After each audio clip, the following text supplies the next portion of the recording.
30, if you'd all rise for the Pledge of Allegiance. I pledge allegiance to the flag of the United States of America and to the republic for which it stands, one nation, United under God, States. indivisible, with Republic, liberty the republic stands for one nation, under God, with liberty Justice and for all. justice for all. Justice for all. Item number 3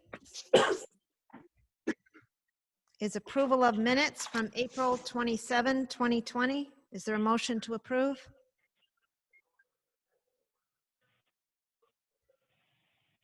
So moved. So move. Jim. Seconded by Ralph. All in No, but favor? I'll take it if you want to give it to me. Aye. Aye. Aye. Okay. Thank you. I need to add one item to the agenda, and it is a grant that we have applied for to the Secretary of State for giving us 50% of required technology for voting. So I would ask that we put that under new business, letter B as in bake, letter B. So that would be Secretary of State grant. And there is a match to that, and that's why I need to bring it to your attention. It's a small grant. May I have a motion for an amended agenda? So Make moved. I'll a make the motion that motion. we amend the agenda as proposed. Motion was made by Jim. Is there a second? Could you raise your hand if you'd like to second? Seconded by Rick Shar. Thank you, Rick.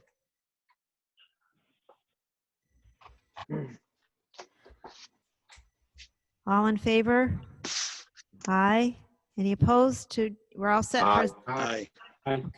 I will let you know there is a slight delay on my monitor, so I'm going to talk a little slower so that I'm sure that I hear you and you can hear me okay. The next item under communications and correspondence, we have a guest presenter tonight, and it is on the Route 66 corridor study. And it's Chris Granatani, and he will be speaking, and he works with Ty and Bond. This is a special grant that was acquired by the Council of Governments, and I thought I saw Sam Gold, who's also on the call. So I'll turn it over to you, Chris.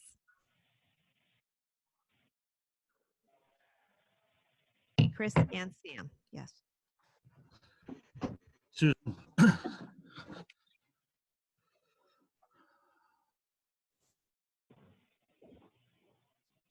Sam, did you want to say anything to start? Good evening. Can you hear?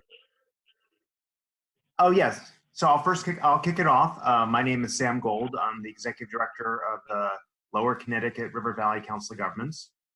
We received a grant through the DOT and through actually came through federal money about 3 years ago to conduct this corridor study.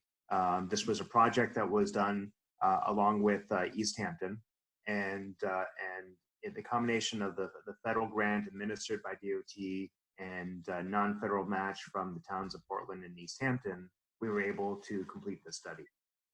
We went through a consultant selection process and hired Ty and Bond to do this project, and we are now really at the conclusion of the project.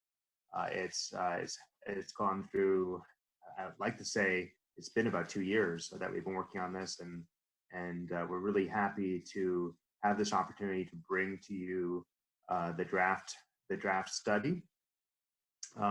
There is, I think, a little bit more work that has to be done, but and obviously comments from you and from East Hampton and any comments we receive from the public will be taken into consideration before this is finalized. But we're happy to be here, and we're happy to be at this point where this project is wrapping up. So with that, I'll turn it over to Chris Garantini, our project manager. Sorry, Chris. And he will walk you through the presentation, and then we'll do question and answers afterwards. So thank you. Okay, so I started sharing my screen. Can everybody see that? Yes. Yes. We Okay. can. So I've got a little presentation, and then I'll walk the Board of Selectmen through the concepts that we've developed throughout the study process. So just to frame the study, it encompasses Route 66, starting at the Aragoni Bridge in Portland and extending through the towns of Portland and East Hampton to the Marlborough town line. So that'll approximately 12 mile corridor between the two towns along Route 66. We also considered the airline trail. So we looked at that facility and how the airline trail functions as both a recreational and a transportation system between the two towns.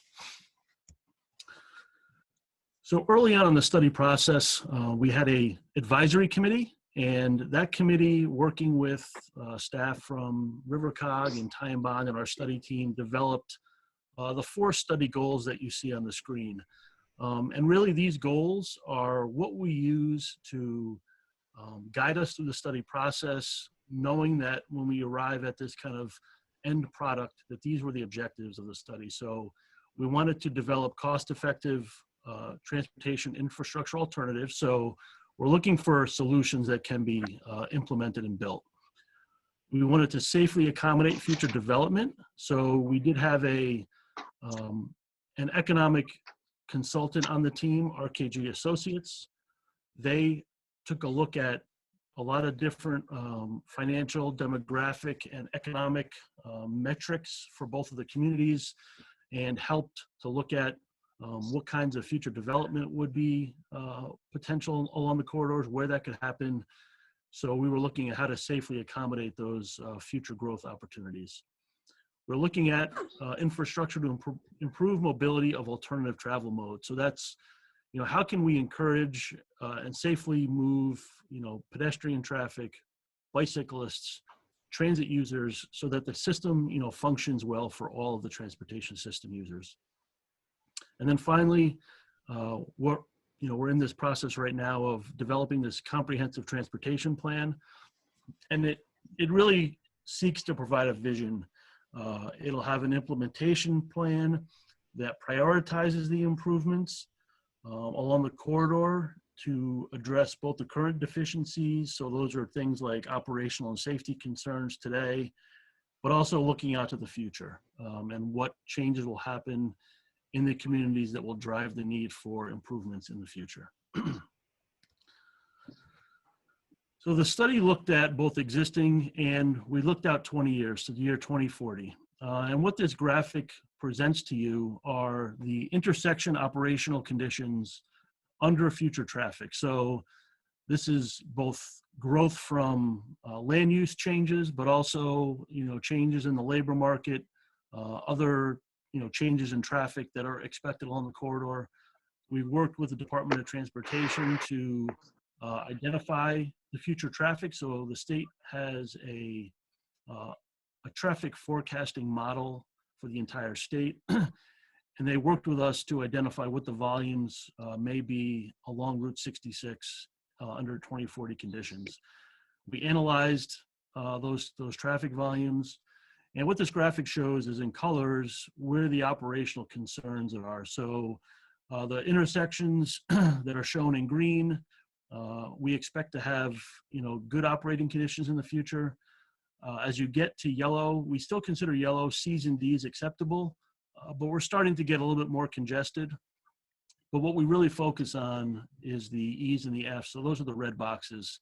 And you can see from the graphic that you've got some impacts at Route 17A and Route 17 and Route 66 and Main Street at the end of Marlboro and Main Street next to Brainerd Place in Portland, at the intersection of 151 and Route 66 in Cobalt, and then also Route 66 and Route 16 just up the street from that. So those were the areas that showed the potential for the poorest traffic operation in the future. But like I said, we did also look at other metrics along the corridor for improvements.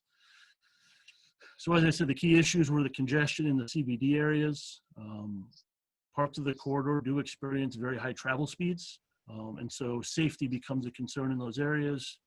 We looked at some roadway geometry and sightline issues, and that really focuses on where you have intersecting side streets that intersect with Route 66 at skewed angles, which causes tough geometric conditions and tough sight lines for drivers. The lack of bicycle, transit, and pedestrian facilities. So how do we improve those conditions? Access management, which is the practice of defining and controlling the number of access points, driveways along a roadway. And the better you control access, the more efficiently a corridor can run, the better you can use the capacity of a roadway. And then finally, meaningful future development. And there was a survey that was conducted during the existing condition assessment that well over 1,000 residents of the two communities answered, and it gave us insights into what types of development residents wanted to see in the future. So the improvement alternatives that I'm about to present to you kind of address these bullets. So safety and operational, we're showing what the physical improvements are. It will provide the towns with a prioritized list of improvements.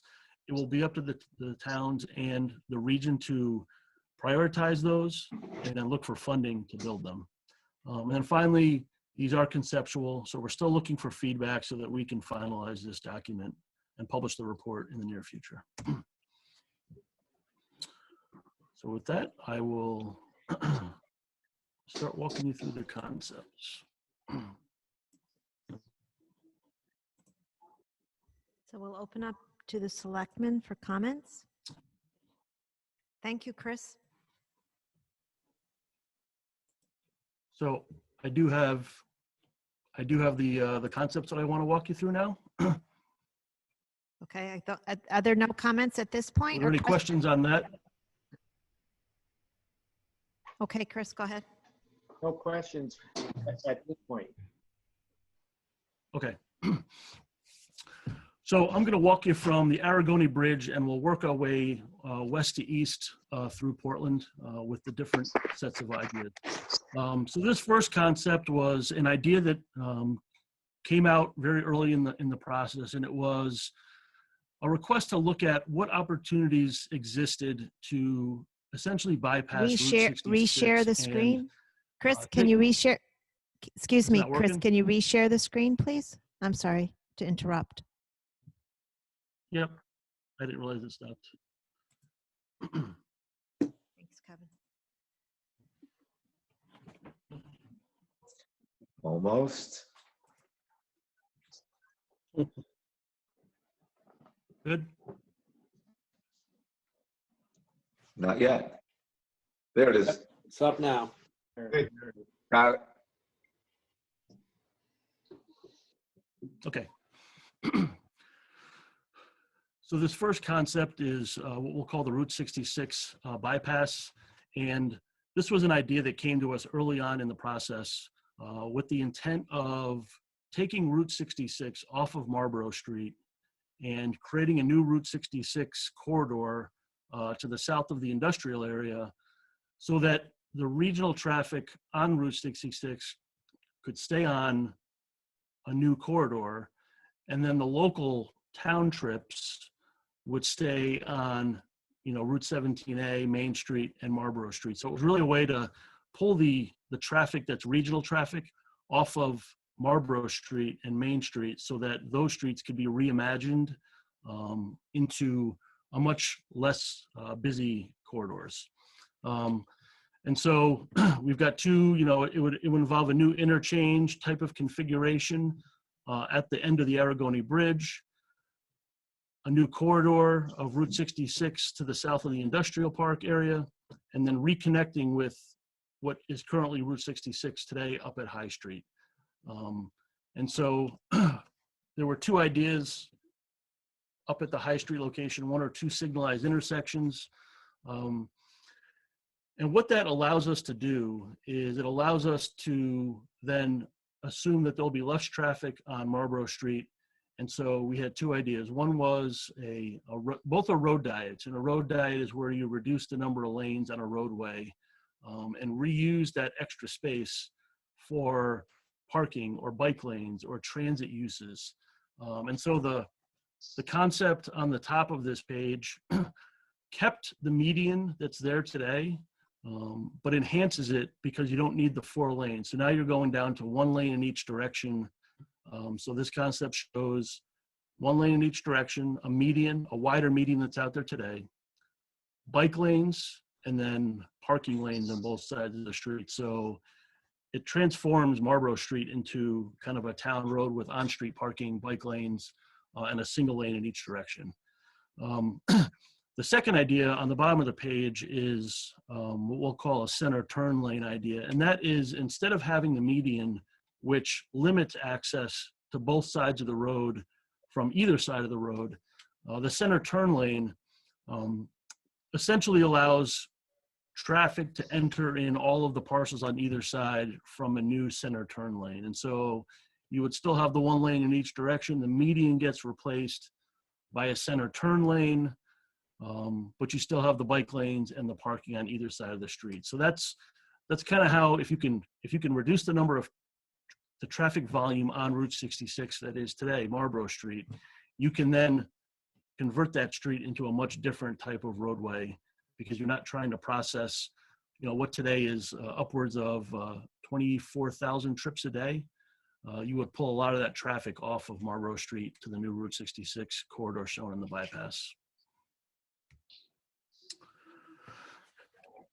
So this concept looks at the intersection of Marlborough Street and Main Street. This is essentially documenting the improvements that the Brainerd Place development is proposing to make. And as part of their state permit, they will be making, so they'll be adding a new traffic signal at their main driveway. There are some pedestrian enhancements at that location. In addition, tightening up the current free flow right turn lane. So in an effort to slow down the speed of traffic that are making that right turn from Main Street to Marlborough Street today, they tighten up the radius so that pedestrians have a little bit better chance of getting across that intersection and the free flow right. So I believe that that's part of their concept today, is to tighten up that radius to slow traffic down that's making the free flow right today.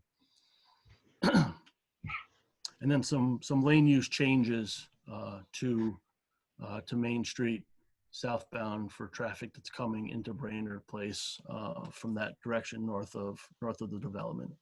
So these are improvements that should go into effect as that development comes to completion.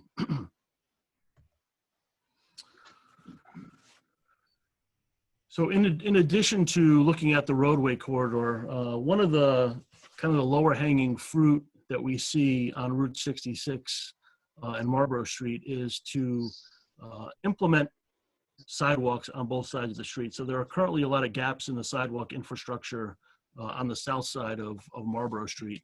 And so what this shows is, along the south side here, is new sidewalk that interconnects all these parcels all the way down to High Street, so that people can walk amongst the restaurants. And if they're now living in Brainerd Place and they want to be able to walk down the street, they'll have a safe corridor to do that on the south side of the road and not have to cross on either side. So this is just basically a sidewalk infill project that could be implemented on its own within the right-of-way. It does have some minor right-of-way impacts that you see here in red to actually fit the sidewalk in because of the tight right-of-way. But that would be something that would be evaluated if the design process went forward, and looking at exactly where the right-of-way is along 66. So this continues to the east. Here's Farrell's. We're proposing some access management opportunities right here to tighten up these driveways a bit to shorten the crossing of pedestrians across driveways. Continuing the sidewalk past the Adams Plaza and basically getting pedestrians down to Grandview Terrace. So it's essentially extending that sidewalk infrastructure along both sides of the street for pedestrian connectivity and pedestrian safety.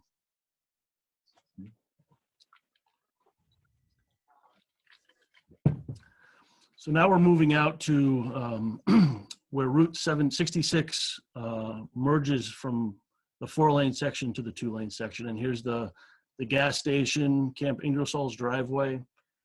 And in talking to the public throughout the process, one of the things that was identified was the high speeds of traffic through here and not having a great way to get into some of these driveways along the north side from the eastbound side of the road. So north is up, eastbound heading this way, trying to get into these driveways. There's currently kind of a small flush grass median through there. So what this concept shows is providing better pavement identification of the merge, and then eliminating those grass islands, and then essentially paving the middle of the roadway so that there's an available left turn pocket for cars to wait in out of the through trips so that they can turn left into those driveways to the north of Route 66 while they wait for traffic that's coming at them from the westbound direction to pass by. So this is somewhat of a safety implementation to help access to the camp with buses and into those driveways.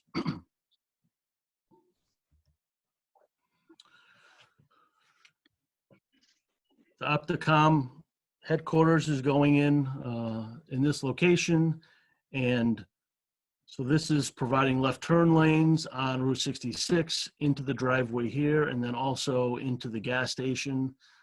Currently, there's not enough room to bypass a car that wants to turn left into the gas station, so you're stuck kind of driving off the road into the shoulder a little bit to get into the gas station. So this just helps, not create congestion in what is a higher speed area of Route 66, and gets those cars that are trying to turn left into those driveways out of the through traffic.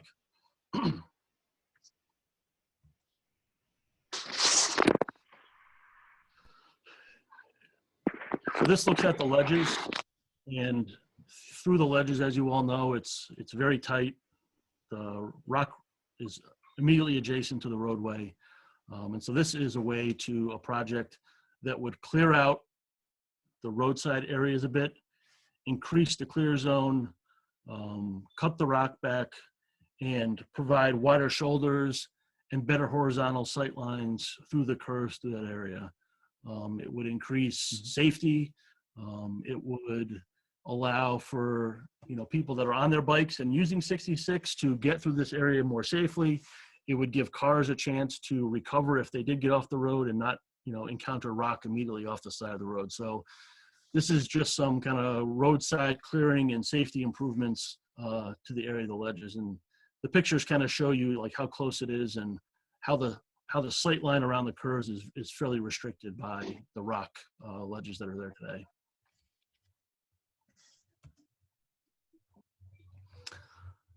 So I had talked about access management at the onset, and these next couple drawings are just some recommendations towards access management. And these are things that the town, should, always have in the back of their minds as part of the planning and zoning process when you're approving site plans. Seek ways to kind of improve access management and control access along your main corridors. It will make it easier for people to get in and out of driveways. It will make it safer for pedestrians walking on the street. It's just a very good practice with respect to the balance of land use and transportation. And so what we're showing is, at the Dunkin' Donuts, you've got left turn restrictions coming out of there. You could put a little island in that driveway to encourage people to follow the rule there and don't try to make lefts out of at that development, but rather make the right, go back underneath the bridge and come back if they need to make a left to go up on Main Street.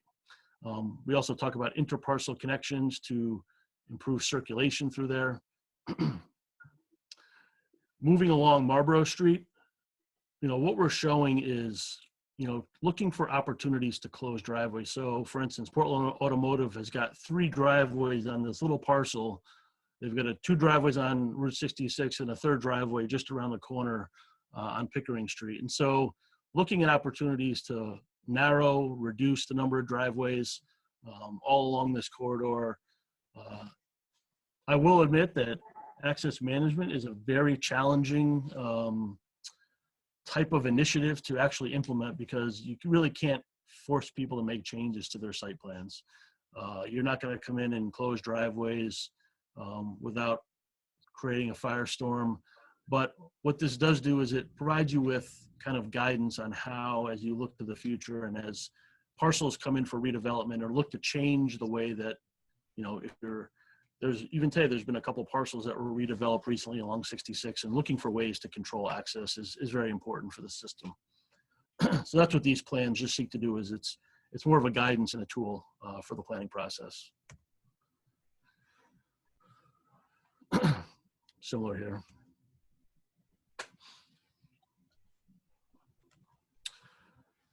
So now we're looking at opportunities for bike connectivity through Portland.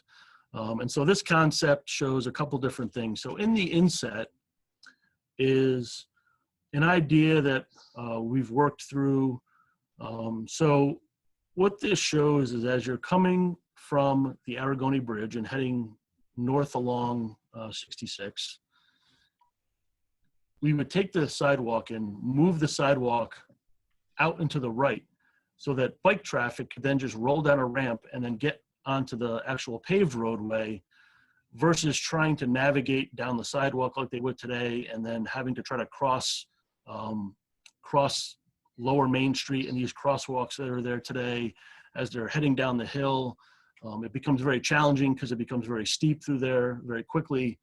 So this is a way for the bikes to get in the flow of traffic, for drivers to acknowledge that the bicyclists are there, and they would flow in this bike lane across that intersection. And then from there, we've got several thoughts about what are appropriate bike routes through Portland to get people that are coming from the airline trail to the east through Portland. And so these are a variety of different alternatives that are available.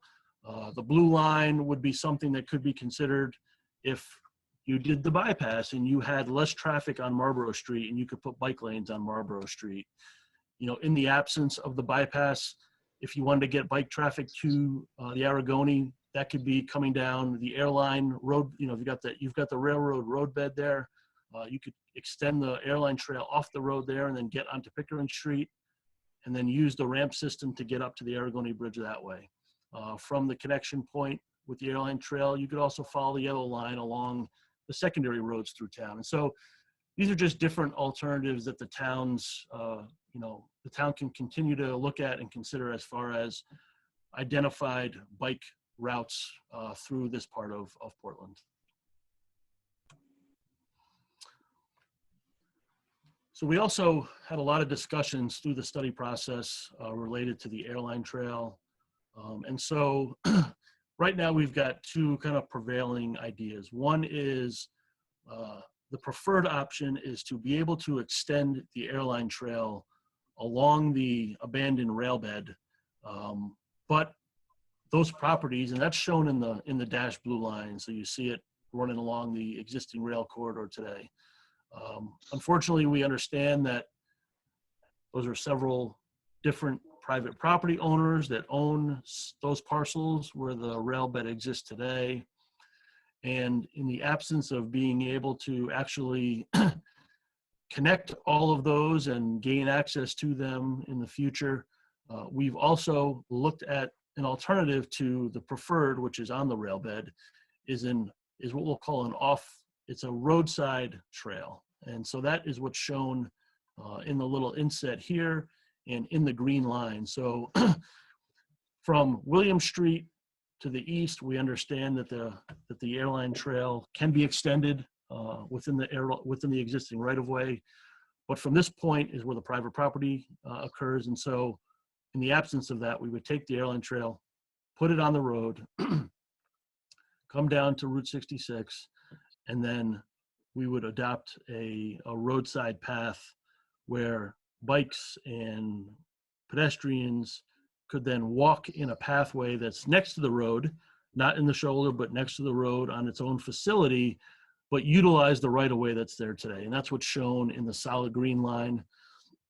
We did talk about, when we get to Grandview Terrace, to take it off Route 66, send it on road up Grandview Terrace, and then back down to the road bed again, connecting up with that point from the previous slide that showed the different connection points from, where Airline Avenue meets Route 66 and the different options that are available from that point to the Aragoni Bridge. And this is just, the extension of the trail out to the point where it was completed.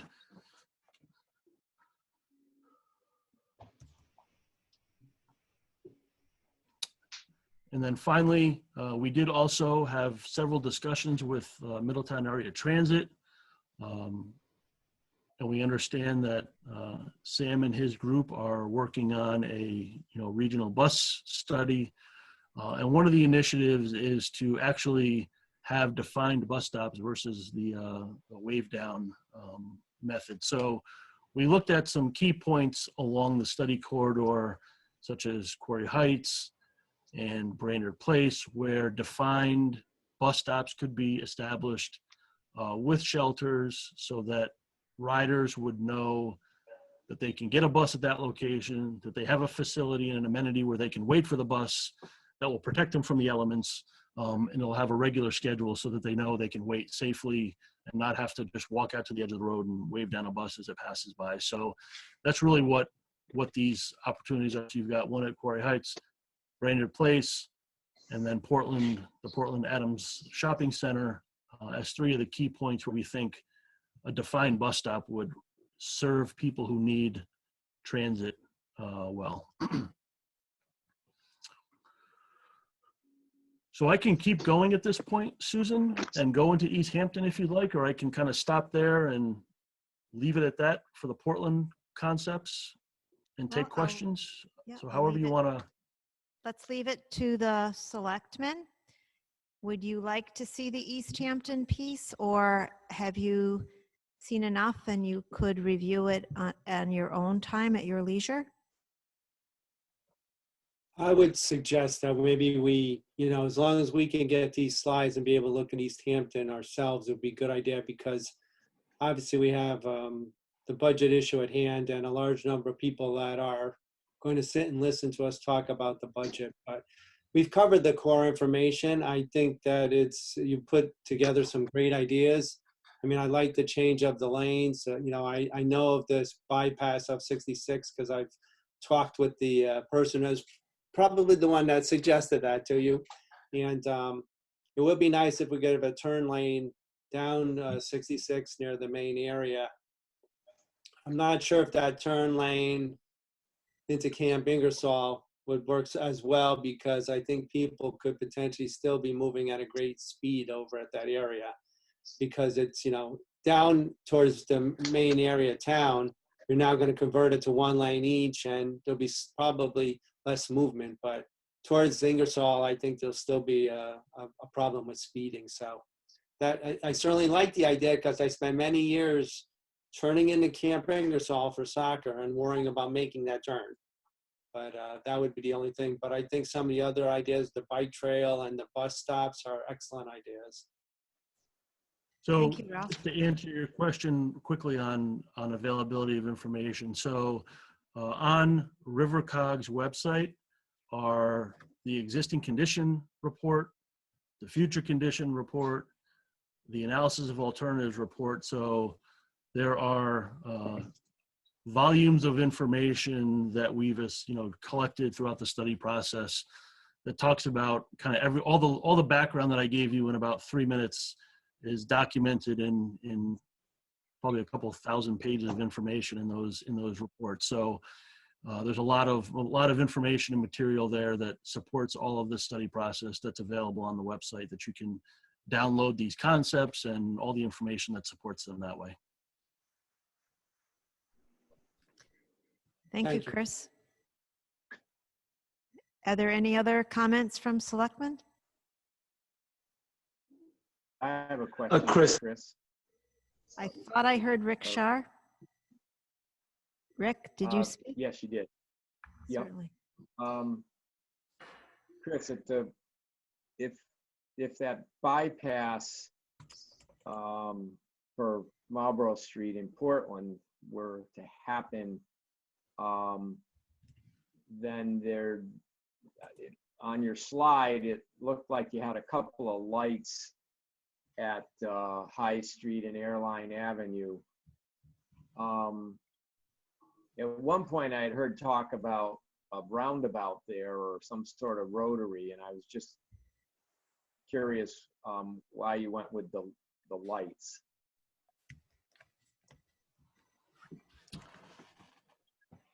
So I thought I was on page 1 when I started it, but I guess it got flipped to page 2 as I was trying to get the screen to share. So here is the roundabout concept at that same location. So those were the two different opportunities. There was, a kind of a larger elliptical shaped roundabout that would bring the 5 different legs into that one location. So that, bless you. So that was one location, and the split signalized intersections was the other location. Okay, so you did look at both. Yep. Okay, that was my question. And then I guess just one other thing there. So would the bypass actually go down Airline Avenue, or is it going down the old rail line? Well, the bypass roadway would be wide enough that it would essentially take up the old railroad right-of-way plus Airline Avenue. So you would essentially be Okay. So replacing Airline Avenue and also taking some of the land that's associated with the rail bed, yes.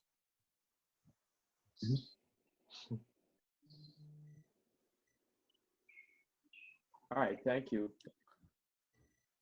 Any other questions? I thought I saw maybe Michael. I think Yeah, Mike Chris, I Feldman- just had one quick question. Mike Yeah, Pelton? I mean, these are some great ideas. Yeah, these are some great ideas. In your experience, how long does a project like this go from what we're talking now enthusiastically to actually being able to be completed? Is this a 3 to 5 year project? What's been your experience and how long it takes? So, as I said when we started this, we've tried to identify, feasible, implementable solutions to the extent we can. So I would characterize the bypass as a very long-range type of project that may or may not ever happen because of it's very complex.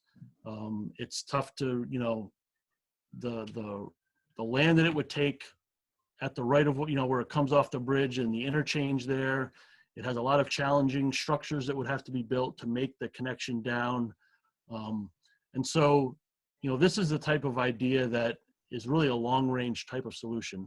Some of the other ideas could be very short-term. So, for instance, we've worked on other studies in other parts of the state, and we do have one project right now where we recommended improvements in Trumbull, and the project, we're actually designing the project now. So the study finished up about a year ago, and we're getting ready to go out to construction on a project next year because there was LOTSIP money available from the state and the region to actually build the improvement. So it really depends on what the improvement is, what is it addressing, is there money available? Like, how much does it cost to do the project? Are there rights-of-way impacts, or is it something that can be kind of easily implemented? And then does the region have the money, and who gets the money? So that's really what drives it. And when we get the final report published, like I said, there'll be an implementation plan, And that will identify short-term, medium-term, and long-term concept improvements. It'll put dollars to them so that you know how much money to go after, and it will justify why you want to do them in the time frame you want to do them. So, you know, there are concepts in East Hampton that really only need to be built under 2040 volumes if they ever materialize.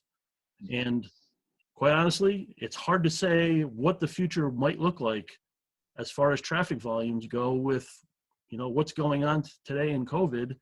Is that going to change the way that the entire workforce kind of works in the future? Like, are we going to continue to see, you know, as much traffic going to work in the peak hours in the morning, or is there going to be less traffic on the roadways for a very long time because companies are realizing that you don't all need to go to one office to work all the time? Like, I think this whole thing has proven that people can work remotely pretty effectively with technology today. So I think it's going to be a lot of, for some of these capacity type of projects, it's going to be a little bit of wait and see. What does the future really hold as far as traffic and congestion and the need to spend money, you know, for transportation improvements that don't really have a good cost to benefit. So. And I would just like to point out that the intersection, the interchange with the bridge, that heart-shaped ramp system right there is very conceptual.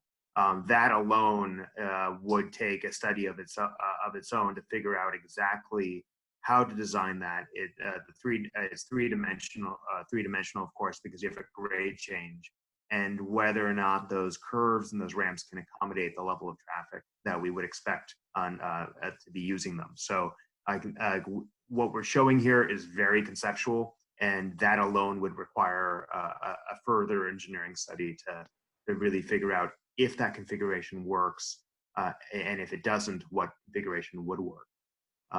I also just would underscore that with COVID, you know, things are changing, and with the recession we're going into, and the last recession we had, the federal government passed a major stimulus bill for infrastructure. The timing of this is really good for the towns of Portland and East Hampton to potentially break off some of these projects and have them ready in case there's a federal infrastructure stimulus package at some point in the next year or two. So there's going to be a lot of desire to invest in infrastructure to get people back to work once COVID is over with. So this is, I think there's some good timing here. Thank you. And I also like to recognize Rob Harriman, our RiverCog senior transportation planner, who guided this project as well throughout the course. So he's on the call, and I just wanted to acknowledge him as well. So thank you. Thank you, Sam, Robert, and Chris. If we're ready, we will move on, and we will send a link to this information to the Selectmen so that you can find it easily on the RiverCog site. Thank you. Thank you. And yes, we'll put the link on our website too, Chris, the town website, if it isn't already. Okay. Great presentation, everyone. Thank you. I know the hours and hours of work that this study has entailed. I've been to a lot of meetings for several months, and we're very pleased. Thank you. The next item is public comment. Kevin? The next item under old business, are there any appointments to boards or commissions? There being none, we're going to move on to new business. There are no refunds of excess payments under letter A. Under letter B, the Secretary of State has made available to every town in our state a computer equipment grant funding. And I would like to let you know that I'm working with our town clerk as well as our registrars of voters, and they are diligently planning for the August 11 primary that will happen up at our high school campus. And then in November, the general presidential election in November. They're planning quite a bit for that, particularly in light of the COVID-19. And part of what is required is some additional computer work and equipment. And this agreement would be between Denise Merrill, the Secretary of State, and myself acting on the municipality's behalf for the ownership, operation, and maintenance of the computer equipment for use in implementing the statewide voter registration system, the election management system, and other associated systems.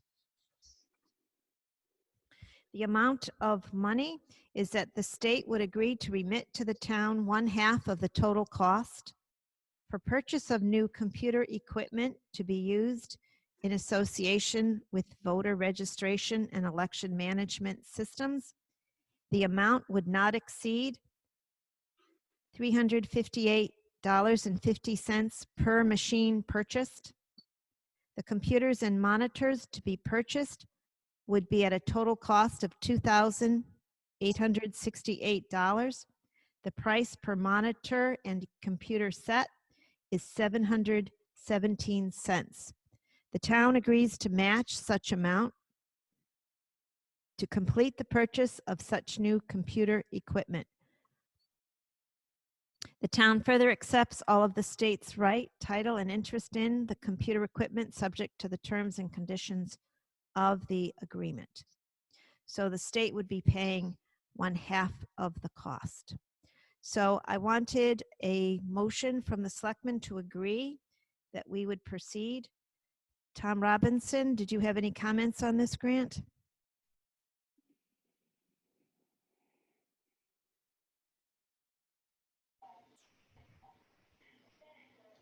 I think he's muted. Yeah, he's muted.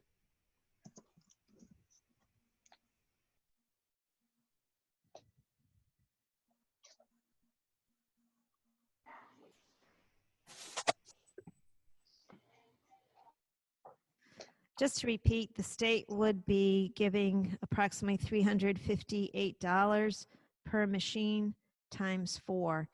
And the total cost of the machine is $717. And we would pay the same amount, $358.50 times 4. And this is necessary for the election. Is there a motion to approve? Susan, this is Lou here, and I would move that motion forward. I think that's a wise use of money, and of course, since it's a match, that'll help us out as well. And I think that anything to make the election process go smoother, especially this year, I think is a good idea. Thank you, Lou. I'll Is there second it. Seconded by Jim Tripp. Any further discussion? Yes. I want to Susan? thank all of the folks associated with our election system. They do a fabulous job. Susan, I have a question. Yes. Rick? So the cost to the town is $1,432? That's my understanding. That's what I was asking Tom Robinson to verify. Okay. The total cost would be the 2,000, the total amount of the grant, and then we would pay the 50%. But then the cost is the whole 3,000, which therefore would be reimbursed at half. So I believe half would be $1,434. Is that correct? That in front of me, but I would believe, yes, that sounds very correct. Yes. Yes, Rick. Okay. Any other questions?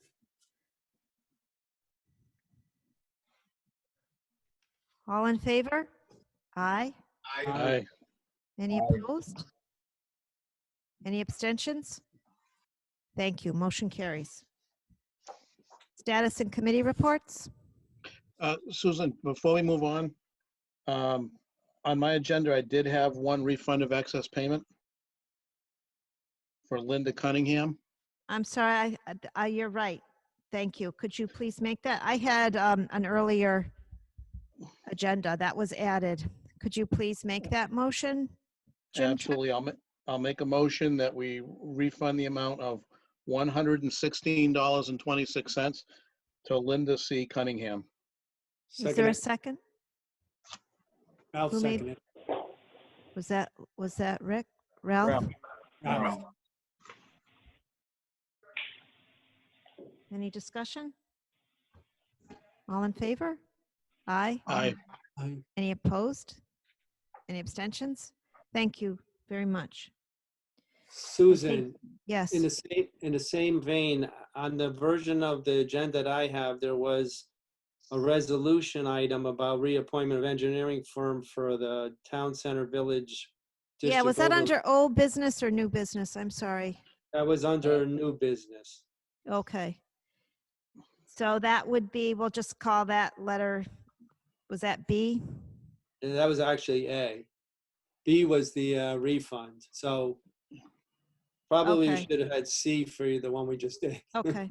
What happened was this was issued on Monday and I think the changes were made on Tuesday. So my apologies. I have the first version. So that is an annual agreement for the Anchor Engineering to be our village district design consultant. And that agreement is necessary so that we can proceed with the Brainerd Place project in particular, because that would be a major change on Main Street. So we need to have a consultant to assist with that. The payment for the work is by the applicant, unless it is a simple change and then our River Council of Governments actually does the review for us. We don't need to use Anchor Engineering. So in order to have that, we need to renew the agreement that's been in place for several years. Ralph, did you want to make that motion? Yes, I'll make that motion. Do you want me to read the Yes. resolution then? Sure, go ahead. Okay, so the resolution is for the reappointment of engineering firm for design consultant services, Town Center Village District Overlay Zone. Whereas the role of Anchor Engineering Services is to act as an agent for the town as design professionals reviewing land use applications for development proposals located within the town center village district overlay zone, and to make suggestions to further enhance and reinforce the community character. Now therefore be it resolved that the Board of Selectmen hereby reappoints the firm of Anchor Engineering Services, Inc. of 41 Sequin Drive, Glastonbury, Connecticut 06033, to provide professional engineering services for design review of land use applications for development proposals located within the town center village district overlay zone, and be it further resolved that this first selectwoman be and is hereby authorized to sign the agreement with Anchor Engineering Services for the contract period ending June 30th, 2021, with the option to renew for one additional one-year renewal, same terms and conditions. Is there a second? Motion's been made by Ralph. Is there a second? I'll second it. Seconded by Jim. Discussion? All in The only favor? question I would have is, I believe it's at the same rate that we're currently at, right, for their Yes, services? that's my understanding.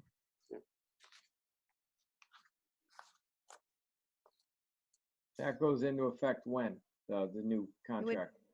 It would pretty much be immediate because it's a continuation. I believe that we did not renew it last year. I know Mary Dickerson is on the call. Can she be unmuted?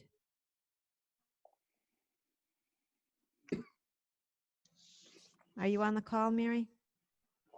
I am here. Okay. Did you hear the question from Rick Shar? Yeah, so I forgot to bring a copy of the contract home with me, but I believe we had 4 one-year renewals after the first year. So the rate is the same, and I emailed back and forth with Kevin Grindle at Anchor Engineering. They will hold the same rate. We did not renew the contract at the end of 2019 through 2020. I'm not sure why. But Kevin was under the assumption that they were automatic renewals, although the contract requires you to accept it and to have both parties sign off. So they're willing to renew it at the same rate for another year. And then I believe we have one more year on the contract after that. Thank you, Mary. You're welcome. Thank you. Any other questions?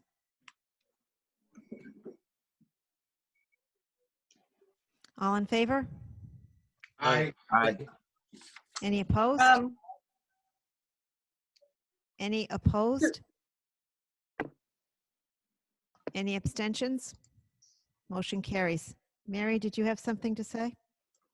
I would, Susan, I just wanted to add that when the building comes in that's on the corner of Brainerd Place on Main and Margot Street, that will be the review that is going to be done by Anchor Engineering. So they would be our village district reviewer for any major project. And I think it's very important that we make sure that that building not only ties with the architectural work that was done to design Brainerd Place to be a cohesive unit, but that it also reflects what we want to see in our village district. So it's important to work with somebody that knows our community well and knows what we're looking for. Kevin is also working with our airline trail group. So he's very familiar with town, he's very familiar with our staff, and he's been a pleasure to work with. His name is Kevin Grindle, and he is the landscape architect that's been working with us for several years and doing a great job. Thank you, Mary. Thank you. I believe now it's status and committee reports. Susan, Mike Hernandez. Yes, Mike? Yeah, I just had a question about the last Board of Selectmen meeting. We started a committee for the reentry committee for Town of Portland. Have we said any? I haven't seen any emails about that. Have we done anything with that committee yet? The reentry committee? It is the Board of Selectmen? Selectmen, which you appointed last time. And some of the work, we have not brought it back to you yet. There's some activity that is going on, and we will get some of those finalized reports. I know Mary Dickerson has done some work for our businesses, and maybe she can comment on that. Sure. So can everybody hear me? Yes. Yes. We have 3 Zoom meetings going on at my house tonight. What we did initially was to make sure that we put out guides at least weekly, sometimes more often, for our retail businesses and for our restaurants. And now that today was the opening, we've been working with Chatham Health District to make sure that our restaurants had the approvals from zoning that were required, and then get Chatham Health District out there to do the health approval as well. The way that the executive order was written, we had the authority to grant approvals for outdoor dining in locations that wouldn't normally be used. So parking areas, sidewalks, anywhere but a state right of way. But the caveat was if we did not approve those locations, they were automatically approved in 10 days. So we felt it was very important to get Lincoln White, our building official and interim CEO, out there and just make sure the locations that these restaurants had chosen were safe for their patrons and safe for their staff. Some that are using parking areas or close to the roadway, we wanted to make sure there were some kind of buffers. And then we also wanted to make sure that they weren't using an area that would have to be reopened if they allow a greater occupancy number. So right now it's limited to 50% of their former interior capacity. If they allow them to have full capacity outside, then that would mean taking up too many parking spaces would leave them without enough parking, which would create another problem. So we tried to be proactive. We were out last week already with applications. We sent them to the businesses, and I called each of the restaurants that didn't have a prior approval. And then we are working with the CBIA, getting thermometers and masks out to the businesses in town that request them through the CBIA website. So it's been a busy couple of weeks. What I'll do, Mike, is I'll bring that to the agenda for the next meeting. Even though we're just talking about approving the budget next week, I'll put a report on there for you, the reentry committee, so you can review them ahead of time and then give your suggestions for changes and/or acceptance. Thanks for bringing that up, Mike. Yeah. Thank you, Susan. Susan, I could take a minute and just give an update since there's some things going on, but nothing's really definitive in terms of what's going on. So I've been actively involved in 3 of the areas within town. So I've been sitting on the regular scheduled school administration meetings that are held through the week. And a lot of the work that's going on there is really revolving around distance learning and end of year activities. A lot of it's kind of a waiting, kind of on a hold because we're waiting for guidelines to come down from the state that are really going to drive out any summer education program and certainly what we do about going back to school in the fall. So I think there's kind of a wait and see on some of the documentation that'll drive for the school. So, as soon as there's things going on there, the Board of Ed certainly will put out information and I will certainly keep everyone here up to date. The other areas is park and recreation.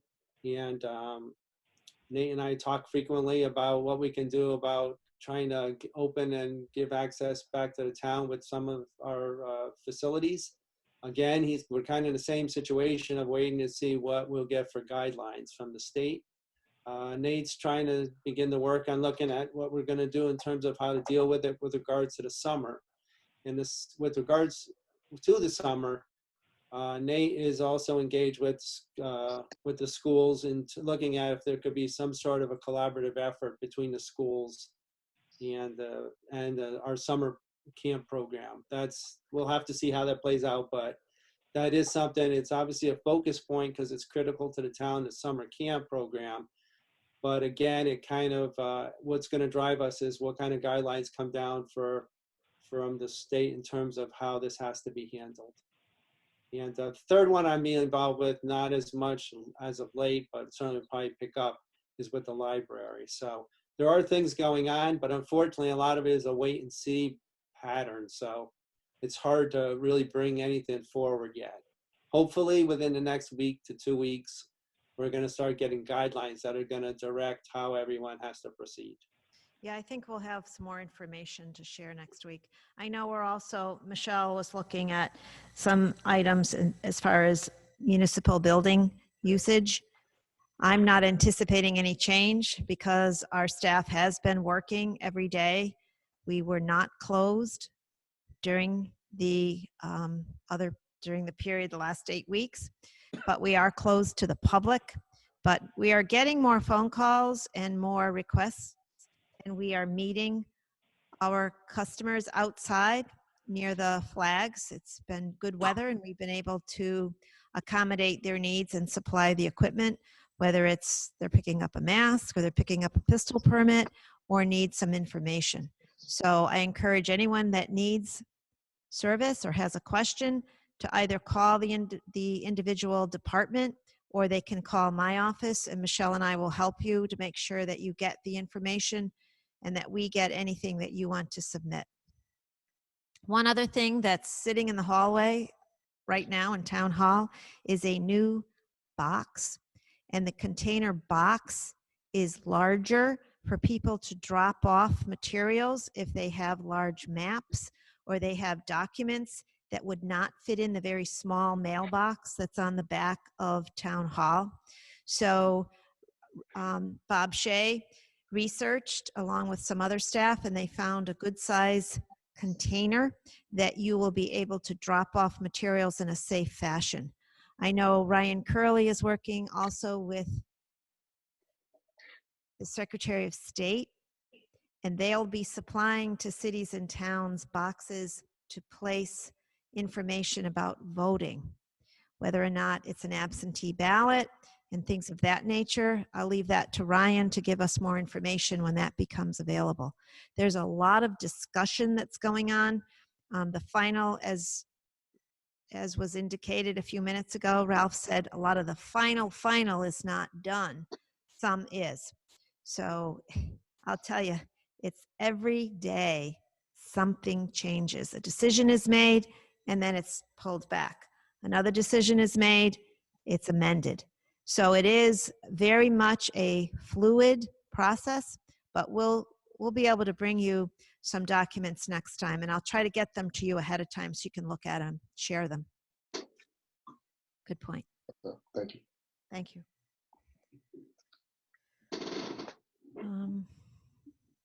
Public comment? Not at this point. None at this time. Hey, Informal Susan. discussion. Informal discussion is next. Susan, ahead. I would add a point on the reports, but it's fine. I could just do it here. Just want to let everyone know, the board know that Frontier was actually on site today on Strickland doing some work with regards to the final wiring that has to be handled. So they're on site doing it. So hopefully in the next week or so, we'll be finishing up that part of the effort with the park. Nice. Thank you. Anything else? Nothing under follow-up? Motion to adjourn this meeting? So moved. Second, Was that Jim and seconded by Rick? yes. 8:36 PM? Someone at the door?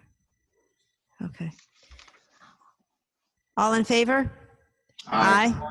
Any opposed? Any abstentions? Motion carries. So the recess for our workshop has ended, and we'll move back into the workshop at 8:36 and pick up from where we left off. Is everybody okay? Does anybody need a break? No, Okay. good to go.